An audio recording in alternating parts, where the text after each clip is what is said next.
Let's say, for example, you're downloading something and your estimated download time is 1, 2, 3 or more hours and you want to go to sleep. In this video I'll show you how to use a simple command which tells your PC to shut down on a specific time.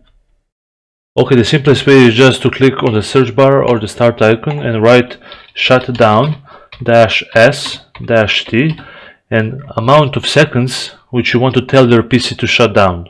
For example, 3060 seconds is equal to 1 hour, and you just press enter. That means your PC will shut down in 1 hour. So if you want to abort that command, you simply click on search bar again or start icon, type shutdown-a, which means abort, and this will cancel your previous command.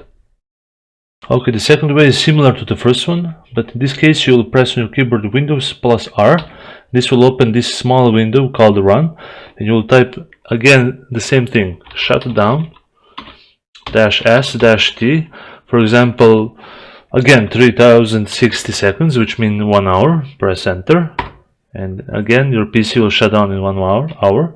So if you want to cancel that, you simply click on your keyboard again, Windows plus R, and it will open again run command, and you can just type shutdown-a, which means abort, or you can just combine to start here or shut down in run command.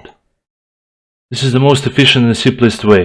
Right click on your desktop, go to new, go to shortcut and write the same command, shutdown-s-t, and for example we'll put 7200 seconds, which is equal to 2 hours. Click next and make a name for your shortcut. For example, shutdown 2 hours. Click finish, and when you click on it, you will give your PC a command to shut down in 2 hours. If you want to make a shortcut for cancelling, we do it all by the same steps. Right click, go new, click on shortcut, write shutdown-a, which means abort. Click next and make a name for it like shutdown abort.